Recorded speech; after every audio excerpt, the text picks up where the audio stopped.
نحمده ونصلي على رسوله الكريم أما بعد أعوذ بالله من الشيطان الرجيم بسم الله الرحمن الرحيم يا أيها الذين آمنوا لا تأكلوا الربا أضعافا مضاعفة فقال رسول الله صلى الله عليه وسلم لا يدخل الجنة جسد غذي بالحرام صدق الله العظيم وصدق رسوله النبي الكريم সম্মানিত সুধী, আশা করি দেশ ও বিদেশ থেকে যারা আমাদের এই চ্যানেল দেখতেছেন শুনতেছেন সকলে সর্বপ্রথম আমরা আল্লাহ তাবারক ওয়া তাআলার বিধান পালন করার নিয়তে শ্রবণ করব ইনশাআল্লাহ।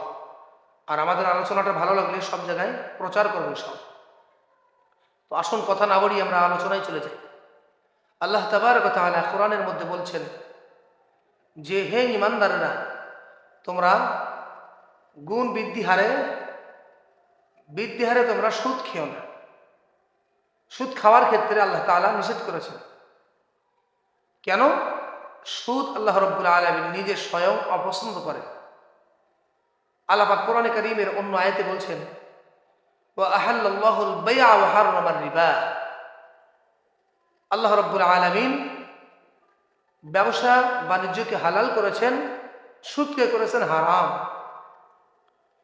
তো এই সুদের টাকা দিয়ে যদি কেউ কাপড় ক্রয় করে ইবাদত করে, যেমন ওই ইবাদত কবুল হয় না, ঠিক তেমনিভাবে এই সুদের টাকা দিয়ে খাদ্য সামগ্রী ক্রয় করে খেলে এবং তা দিয়ে রোজা রাখলে, সিয়ারি খেয়ে রোজা রাখলে তার এই রোজাটা কবুল হবে না। ঠিক তেমনিভাবে রাসূলুল্লাহ সাল্লাল্লাহু আলাইহি ওয়াসাল্লাম হাদিসের মধ্যে বলছেন লা ইয়াদখুলুল জান্নাতা জাসাদুন গুদিয়া বিল হারাম।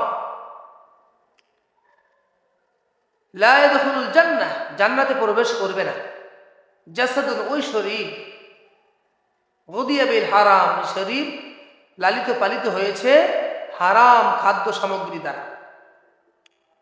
প্রিয় সুধী, তাহলে সুদ কত জঘন্যত অপরাধ, সুদের খাদ্য সামগ্রী কত খারাপ জিনিস যে তা খাওয়ার দ্বারায় মানুষের রক্ত পিণ্ড মাংস তৈরি হবে, আর ওইভাবে রোজা রাখবে, তার রোজাকে আল্লাহ পাক কবুল করবেন। এই জন্য আমাদের সর্বপ্রথম রোজা রাখার আগে খেয়াল করতে হবে যে রোজার বিধানটা হলো আল্লাহ তাবারক ওয়া তাআলার বিধান। যেমন আল্লাহ পাকের বিধান রোজা রাখা ফরজ, ঠিক তেমনিভাবে অপরদিকে হালাল খাদ্য সামগ্রী ক্রয় করে খেয়ে রোজা রাখা এটাও আরেক ফরজ। হারাম খাদ্য সামগ্রী খাওয়ার দ্বারা রোজা রাখলে আল্লাহ পাক কবুল করবেন না। আর যদি কেউ হারাম খাদ্য সামগ্রী খেয়ে যদি শরীর তৈরি করে, বিশ্বনবী সাল্লাল্লাহু আলাইহি ওয়াসাল্লাম বলেছেন তার এই শরীর জাহান্নামে যাবে, জান্নাতে যাবে না, জান্নাত তার জন্য হারাম হবে। প্রিয় সুধী, এই জন্য আমাদের রোজা যারা রাখবো তাদের সকলকে সর্বপ্রথম খানাটা যেন হালাল হয় আমাদের খেয়াল রাখতে হবে। আমরা যে টাকা পয়সা দান করব, যে অর্থ দান করব, যে ইফতারি মানুষদেরকে খাওয়াবো, তা যেন হালাল হয়, তা যেন হারাম খাদ্য সামগ্রী না হয়। এটা আমরা খুব খেয়াল রাখব। অনেকে আছে বলে থাকেন যে আমি তো সুদখোর, বা আমি তো অর্থ করি, আমার যা আছে এগুলো তো আমার হারাম। তাহলে আমার বাসায় তো যিনি কাজ করেন সে তো এগুলো কামাই করে নিয়ে যাচ্ছে, তার জন্য কি খাওয়া হালাল হবে? ভাই, খুব খেয়াল করতে হবে, সে তো কর্মের মাধ্যমে খাচ্ছে, এই জন্য তারটা হালাল। যদিও আপনি হারাম টাকা দিচ্ছেন তার কাজের বিনিময়, কিন্তু তার টাকাটা কাজের বিনিময় হওয়ার কারণে হালাল টাকা হবে, আর যদিও আপনার টাকা হারাম। এই জন্য প্রিয় সুধী, সকলের রোজা কবুল হবে না।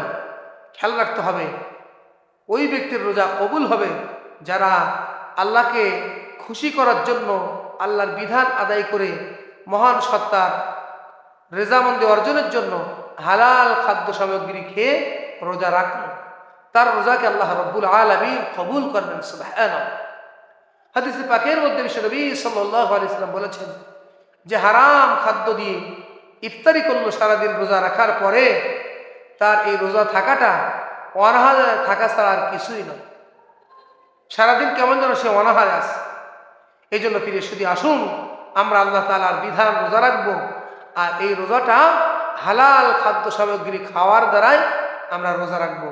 আল্লাহ তাআলা যেন আমাদের প্রত্যেকের রোজাকে কবুল করেন, আর রোজার বিনিময়ে যেন আমাদের জিন্দেগির গুনাহ মাফ করে দেন, আর যেন আমাদের জন্য আল্লাহ পাক জান্নাতটাকে সুসজ্জিত করেন। আমি এ বলে আপনাদের থেকে বিদায় নিচ্ছি।